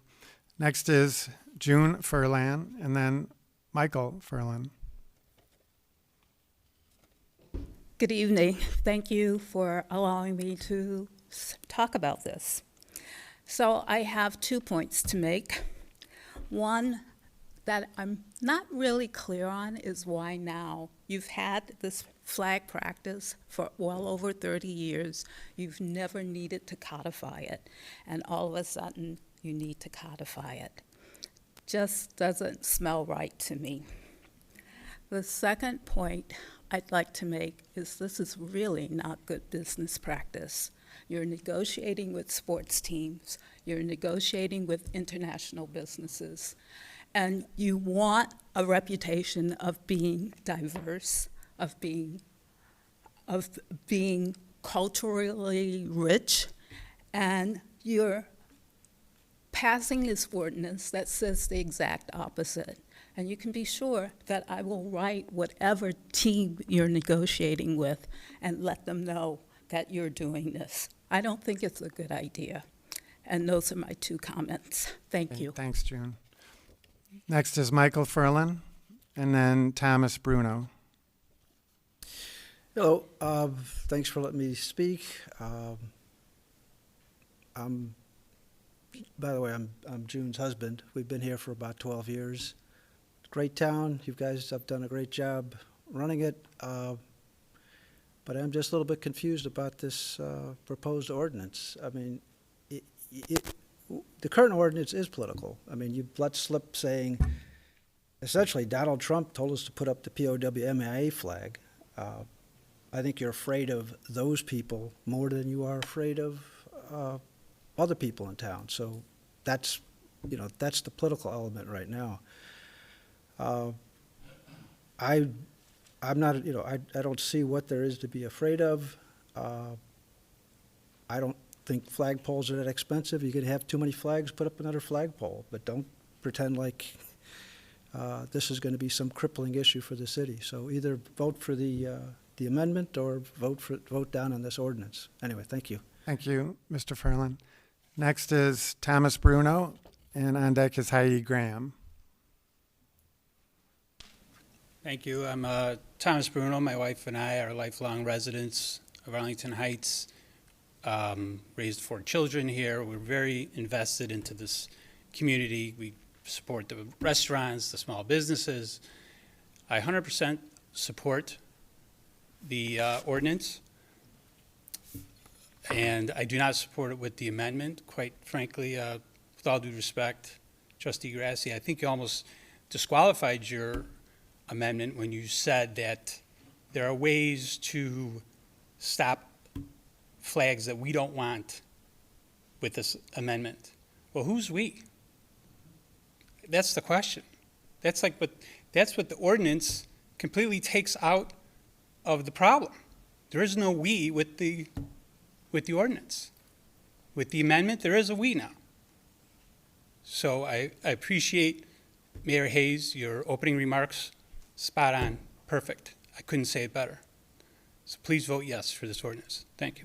Thank you, Mr. Bruno. Next is Heidi Graham, and on deck is Jean Wood. Good evening. Thank you all for your service here to our community. As you know, I'm Heidi Graham, a longtime resident of Arlington Heights.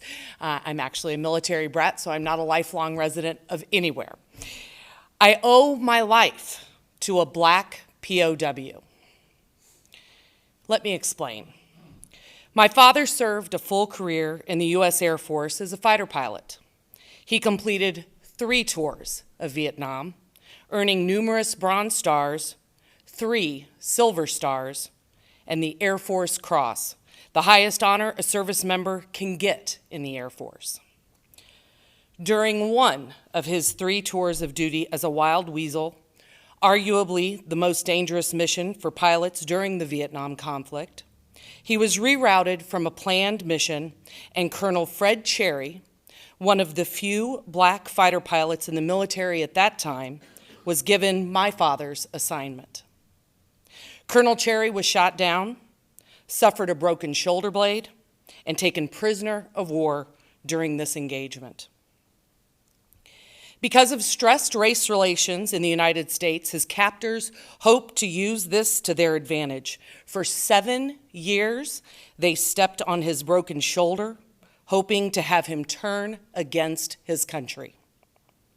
Colonel Cherry was a true patriot. My father always told me that had he taken that mission, he most surely would have been the one to be shot down and held captive, and thus I would never have been born. Colonel Cherry paid an extraordinary price to the service to his country, despite the discrimination, bigotry, and hostility he faced here as a black man. He served his country nobly because he believed in freedom and wanted to ensure those freedoms for future generations. The sad reality is that too many of our black, brown, and queer brothers and sisters still face hatred and bias. I cannot believe that Colonel Cherry would have appreciated his 7 years as a prisoner of war and the flag that honors him being used as a shield as it is in this discriminatory and exclusive flag ordinance. I urge the board to consider the optics of this reactionary ordinance and how it reflects on our village as being unwelcoming to all. Please, please honor the sacrifices of Colonel Cherry and so many like him that have made for this country and vote no on this ordinance. Thank you. Thank you, Heidi. Next is Jean Wood and then John Sperrio.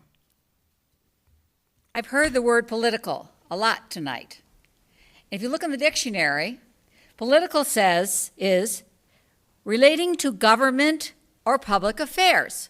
And that's what we're doing tonight. This is political. It is not partisan. Partisan means you're a strong supporter of a party. So what we're talking about here is a generic term of a political situation. And we do not want to exclude anybody. I'm thrilled that you have voted in the DEI proposal, because that means that's the overarching philosophy upon which this town board operates. So in order to do that, then when things come before you, you have to look at it with those principles in mind. Now, when I sent you all an email, I said that I thought it would be good if you're going to have to do this proposal, that you give an amendment to include the pride flag. Now, after hearing everything and reflecting upon it, I think that Trustee Grass's amendment is doable. So I want you either to pass the amendment and then include it in the proposal, or to vote no. I want to share with you, last Saturday, June 19th, you know where I was? I was on Arlington Heights Road with hundreds of people from all the churches in this city. And we were so excited that we were able to celebrate June 19th. Because you know what that meant? June 19, 1865. This is another flag maybe we could consider, because it means that finally the slaves were free. So, you know what? This falls under the rubric of what you passed with a DEI proposal. I wouldn't mind having that flag flown. I wouldn't mind having the pride flag flown. I would mind having the KKK or the Nazi flag flown. But you know what? That's what you guys are for. Somebody said, who are the we? You are the we, because you make the decision upon what goes up on that flagpole. And when you make that decision, you have the DEI in front of you, and you can say, oh, does the Nazi flag fit within that? Does the KKK flag fit within that? So having all of those people from all of those Christian churches on the Arlington Heights Road with signs about freedom and glory and all of those things, do you know what? That was a very busy Saturday morning. Lots of cars, lots of trucks. Everybody was honking their horns, they're waving their arms in agreement. Those are your constituents. You're worried about your constituents. Here we were out in a public space. Those were your constituents that you're talking about. Please take their leadership and vote, either vote the proposal down or vote the proposal with Trustee Grassie's amendment. Thank you very much. Thanks, Jean. Next is John Sperrio and then Thomas Farrick.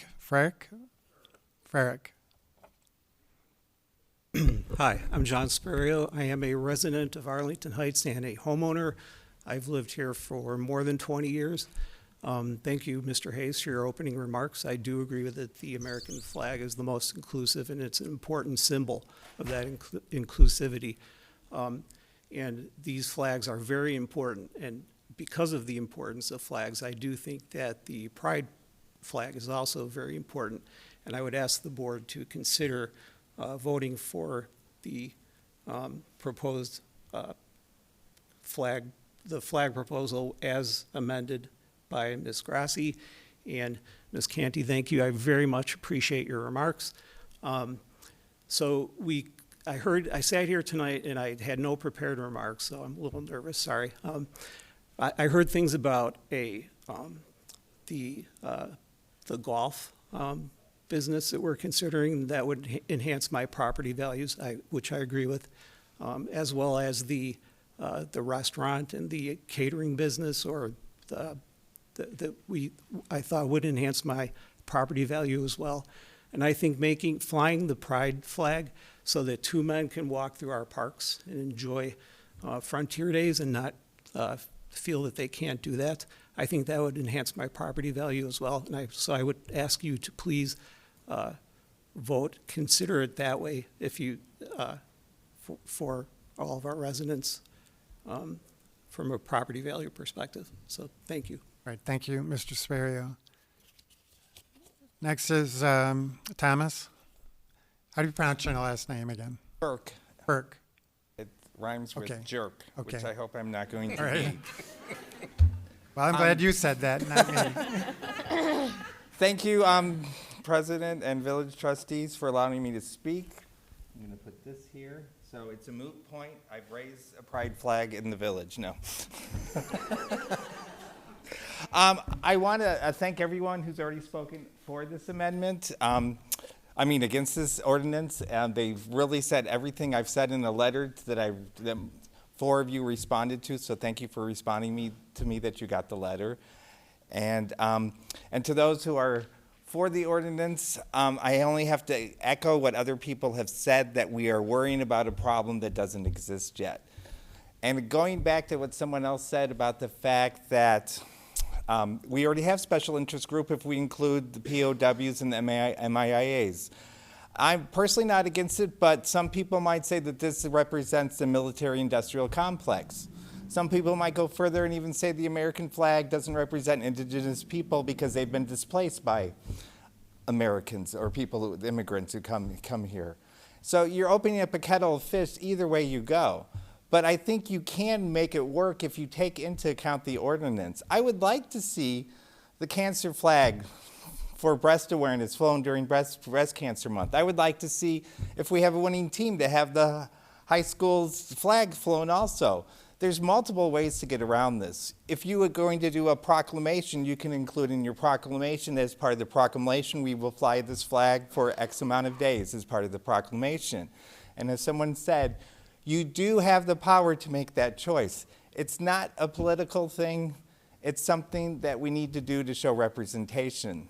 If you look at the demographics of the people who were talking on this issue, a lot of them represent the younger generation and the thinking of that's happening in America today. If we want to be a progressive town, if we want to be a town that grows with the way that the country's changing and bring in economic opportunities that goes with that, we have to follow that path. I wrote in my letter that change starts at local government, works its way up to state, and then federal change. So we have the opportunity to really make a change here, and I think we need to do that as we are able. And this is a chance where we can do this. I see that my time is almost up. So again, I want to thank you, and I want you to either vote no or think about the ordinance or think about the amendment or make a different amendment on this issue. Thank you for your time. Thanks, Thomas. And next is Janice Ferris, and that is the last blue card that I have. So if anyone else wishes to address the board, be thinking about that at this time. I'm opposed to the ordinance. So 2 days ago, we celebrated the country's independence, July 4th. And then today, July 6th, here in Arlington Heights, we want to create an ordinance designed to exclude. How is it in all the residents' best interest for some to be excluded? Growing up as a bisexual woman, I've had to walk through parking lots with good old boys swinging baseball bats just to get to my car.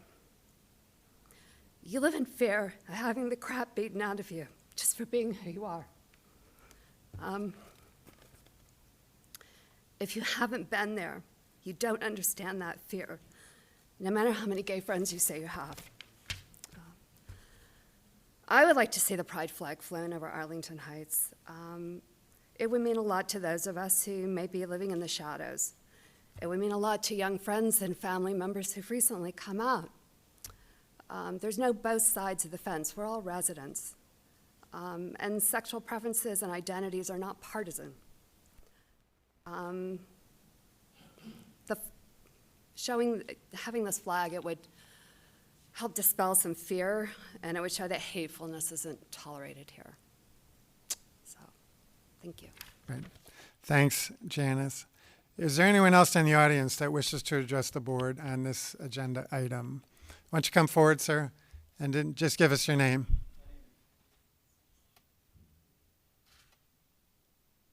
My name is Stephen Ryder. I'm a resident of Arlington Heights and an owner. I'll read here, if I may. Government, by its principle, is inherently political. Everything you do is, by its nature, politics.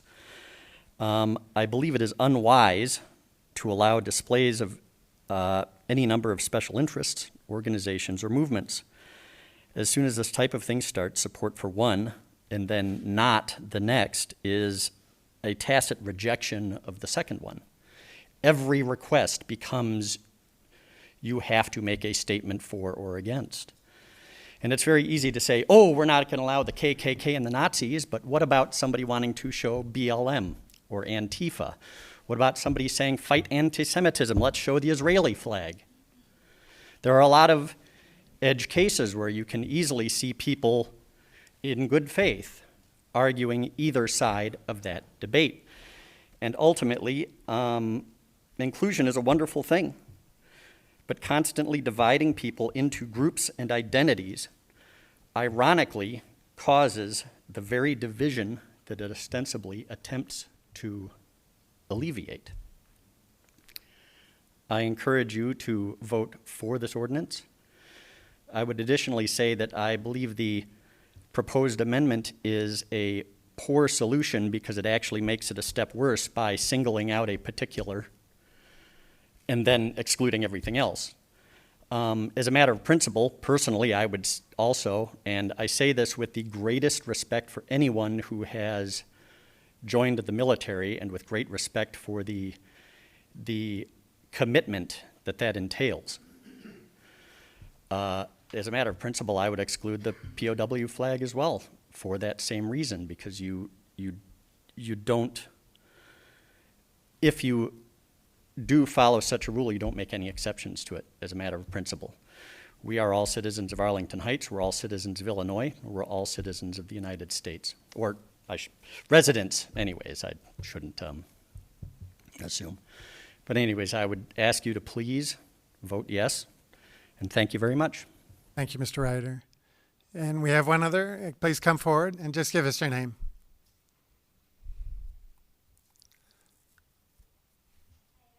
My name is Corrine Fiore, and I'm actually a relatively new resident of Arlington Heights. I've lived here for almost 4 years. I'm a native of Washington, D.C., so I am a lifelong Washingtonian and highly familiar with political process. I'm also a lawyer. I'm a reformed lawyer because I run a nonprofit, but I've had plenty of years of legal practice, and I just want to say one thing. Res ipsa loquitur. So how many lawyers do we have sitting here in positions of power? The facts speak for themselves, okay? All of the audience members have spoken eloquently and described the chronology of how we got to this point. And I think to honor the perspectives of the citizens of this village, you can't pass this ordinance as written. I do also think it's interesting that I agree with the gentleman who spoke before me, who I think I probably disagree about almost everything with, on the principle point. Because if you're going to take an argument on principle, it has to be, uniform. And to make a single exception because something was passed that is probably or possibly soon to be undone is not principled. And similarly, while I personally fly the pride flag at my home to support my LGBTQIA friends and sisters, I don't think just adding the pride flag is sufficient. I do think that there are a lot of professional grown-ups here, and if Buffalo Grove can create a process by which people can contemplate and make educated decisions about what's reasonable and what might constitute hate speech and not be reasonable, then you all can do that too. You're certainly more than qualified to do it. And again, why are we all here? What message are we sending? I have 4 teenagers here. I have explained this to all of them, and they didn't even believe me that this was actually happening in Arlington Heights. So please consider the message you're sending to the world. Please don't allow an ordinance to pass that's coming up right on the heels of the brand new federal and state holiday of Juneteenth and right after Pride. Thank you very much. Thank you. We do have one other individual who I do recognize, and I'm a little concerned about what she might say, but why don't you come forward and identify yourself? I was not planning on speaking. I'm Sue Hayes, and I've lived here as long as he has. One part of this that I don't think anyone has mentioned, at least that is important to me. The reason you have flags flying over the village board, the village building, is it's a visual expression of who has jurisdiction in this community. That would be the village of Arlington Heights, the state of Illinois, and the United States of America. When you start putting other flags for other reasons on those flagpoles, you're diluting the value of the 3 flags that we recognize as having jurisdiction over us. For that reason, I would like you to pass the ordinance. Thank you. Thank you, Mrs. Hayes. Any other individuals in the audience wish to address the board on this agenda item? All right, seeing none, we'll then close the public comment portion and come back to the village board. And since there is a amendment on the floor, let's just clarify exactly what that is. And it's my understanding that it's to allow flags to be considered to be flagged on the village flagpole that have been approved to be flown by the federal government and the state of Illinois after discussion and vote by the village board. Is that? No, may I why don't you please clarify? What that is? Thank you, Mr. President. My motion was to amend the proposed ordinance adopting the village flag display policy to insert one additional item into Exhibit A. Number 5, other special flags recognized and flown by the United States or the state of Illinois through statute or proclamation as requested by a sitting board member and voted upon by the village board. Trustee Grassi, the statute or proclamation is by who? Who's issuing? It could be it could be federal or state of Illinois, but I would be fine. Well, no, it could be federal or state of Illinois. Okay. All right. Well, that's the amendment to the main motion on the floor. Let me just say that I'm opposed to the amendment because we can make our own decisions here at the Village of Arlington Heights. That's what the purpose of this proposed amendment or proposed ordinance is all about. We don't need to be submissive to the federal government or the state of Illinois in terms of the flags that they find fit to allow to be flown on their flagpoles. These are our flagpoles. They belong to the people of this community. And so I am opposed to the amendment and will vote no. Mr. President? Trustee Grassi. I would like to explain a little more about this amendment. I did quite a bit of research to find various cities throughout the nation who have been able to put forth successful ordinances and policies that allowed their communities to consider special flags, to not have to fly flags they didn't want to fly, but most importantly, to remain open to the changing people and cultures that is our reality as communities. I believed, what I found were two different communities who had this particular specific piece in their policy or ordinance, and that is what I seem to be something that would still allow us as a community to not be fixed on 4 flags, but to remain open to our changing and hopefully growth focus as a community. I understand where you're coming from. I'm just not going to be But- subject to what the state of Illinois sees fit to fly on their flagpoles. And Mr. President, I respectfully disagree because this does not mean that we have to. It uses the federal government and the state of Illinois as those who vet all the flags we do not want to deal with, like the Nazi flag, like a KKK flag, the Proud Boys flag. They are the ones who can vet all those flags, and then with the flags they choose to fly, we as a village board can take those and decide for ourselves if we want to fly those flags here in Arlington Heights. So it's not forcing us to fly their flags. It's using them as a guide, a filter, if you will, to know what flags, other special flags are being considered and flown throughout our nation. Okay, any other questions or comments? Trustee Canty. Just want to be clear that the pride flag and other flags can fly in Chicago, they can fly in Buffalo Grove, they can fly at the state capitol. There's no reason that we can't, in Arlington Heights, consider additional flags. Indeed, the State Department not only permits flying the pride flag, it permits flying the pride flag on the same pole as the American flag in its embassies. What I think this ordinance does without the amendment is take away our opportunity to hear from our residents and make decisions for ourselves, which we pride ourselves on doing frequently, being a home rule community. So for that reason, I am in favor of the amendment. If the amendment does not pass, I am not in favor of this ordinance. All right, other questions or comments? Trustee Tinaglia. Mr. Mayor Hayes.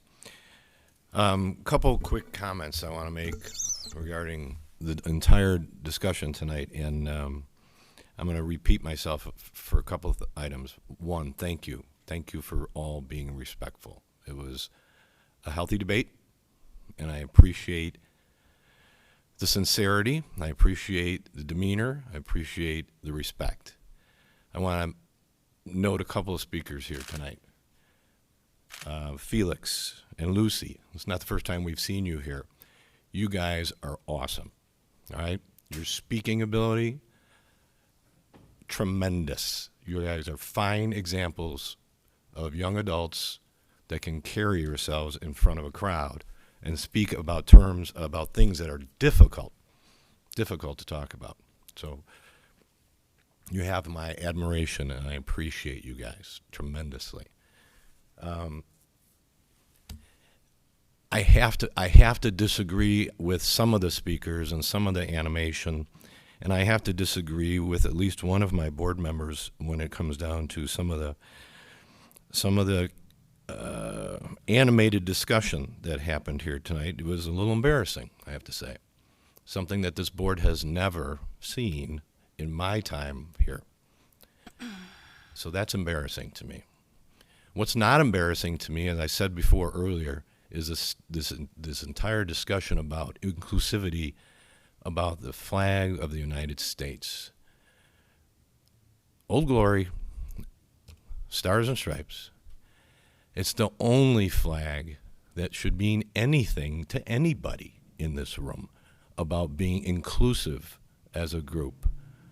We're all Americans together. We may not all be citizens. We're all here for the same reason. Some of us are brand new. Some of us have only been here for a few months or a few years. Some of us are old people like me and have been here since 1974 for a good reason. It's a wonderful place to be. But I'm going to tell you a couple things really quickly. When I ran for this office, I heard the same thing 3 times. Don't raise my taxes and fix my leaky basements, fix my water. Those are the things that people care about the most in this town. And if you sat in these chairs up here, when we go into closed session and we talk about legal battles that we have to fight with attorneys about someone who twisted their ankle or something that happened in this town and some attorney decided that they were going to sue us, the hundreds of thousands of dollars that we approve spending with attorneys for people with issues that they don't like, something that happened to them, somebody did something to them, something somewhere along the line didn't go their way. And these people that we pay, we're basically volunteers up here. You know, our fees are pretty low to be sitting in these chairs. But the folks who get paid an awful lot are the employees of our village here, and there's something like 400 of them. Those guys have to battle with these attorneys, and it takes time out of their day. Instead of fixing your basements and your leaks and your roads, they're fighting battles over something stupid. Spending money, a lot of money. For me, just me, as one of 9 up here, I'm going to tell you that the only answer is to be completely inclusive of all. It's red, it's white, and it's blue. And that's it. Don't make a debate about it. There is no debate. You're all here. We love every one of you guys here, and I'm not making that up. I have plenty relatives that I hug and I love as much as the next one. So if any of you walk out of here thinking that that's not sincere, you are wrong. I am not going to vote to start spending money, arguing and debating over whose flag can go on any one of our polls anywhere. I think it's absurd. That's all I have. Who else? Trustee LaBedz. Thank you, Mayor Hayes. I've been quiet till this point. I have to say, when I received the first email requesting that the pride flag be flown, it seemed like actually a no-brainer. But of course, it seemed like something that should definitely be done. And then I started thinking, then I learned there was a Juneteenth flag. I said, well, what happens when you have 2 flags that are worthy but are occurring for simultaneous events? Although Juneteenth is a day and Pride is a month, it's still, was just something I wrestled with. I have wrestled with this proposed ordinance from the start. There have been days when I was for it, days when I was opposed to it. Even the minutes and hours that we've been here tonight. What's the best thing to do? I would say that I consider it a very difficult decision. I understand the arguments for saying, well, let's limit it to the American flag, the state of Illinois, the village of Arlington Heights, the MIA, the POW MIA flag. But one thing I'd like to say about the American flag is that it's not always been seen and observed in an inclusive manner. It's been used over the decades in negative and divisive manners. There are people who are who are patriotic, and patriotism comes in all sizes, stripes, in all types of embodiments, not just one particular viewpoint or another particular viewpoint, but who would like to fly the American flag but are afraid that people will read something into that. And that is disturbing to me. I fly an American flag. I am the daughter of a naval officer. I spent most of my life on naval bases. The respect for the flag is ingrained in me. But I also know, as I said, it's also been used to divide people. So that makes it no different than anything else. I think it would be easy to say that, yes, the U.S. flag is inclusive and represents us all. Ideally it does, but it's not always been used that way. So I want to thank everyone who spoke tonight, and I know each and every one of you spoke from the heart. I want to thank all of you who wrote, and my apologies for those to whom I may have not gotten a response out to. I've read every single email that people have written to me. And after taking all of this in, I am in support of the amendment by Trustee Grassi. I think it's a good compromise. It is my understanding, and Mr. Passman, correct me if I'm wrong, that when something is flown on a governmental flagpole, it's government speech, which is not the same thing as, which allows the government to make determinations of what can be there and what is not, correct? That's how I also understood that one, actually, Supreme Court case that Ms. Doty talked about. I would say generally, Trustee LaBedz, that's correct. The decision on whether to fly it or not is made by the government. Mm-hmm. Okay, so. Nuanced, but generally I would agree with your statement. Right, okay, so that helps alleviate in my mind the potential fight over, well, you said you could do this, but not that. It's still the government's decision. And I will say, actually, from the outset, it just has always felt like this is one of those situations where you're never going to please everybody, but I have to do what I feel is right, and I'm in support of the amendment. Right, further comment. Trustee Baldino. Thank you, Mayor. Trustee Tinaglia earlier said that this was an easy decision for him, and I am so glad that Trustee LaBedz just spoke, because this has not been an easy decision for me. Let me just say that I came in here tonight being sympathetic to the ordinance, and I still am sympathetic to the ordinance. I appreciate the arguments about representing all of the residents of the village of Arlington Heights, and the symbolism of the U.S. flag and the state of Illinois flag and the Arlington Heights flag. I was also concerned about the public forum discussion that we had, so I thank you for that discussion. In the end, I will make this short and sweet. I agree with Trustee LaBedz, and I am going to support the amendment to the ordinance as proposed by Trustee Grassi. Thank you, Mayor. Further questions or comments? We do have a motion to amend the main motion on the floor by Trustee Grassi, seconded by Trustee Canty. Mr. Reckloss or Mr. Passman, anything to add before we vote?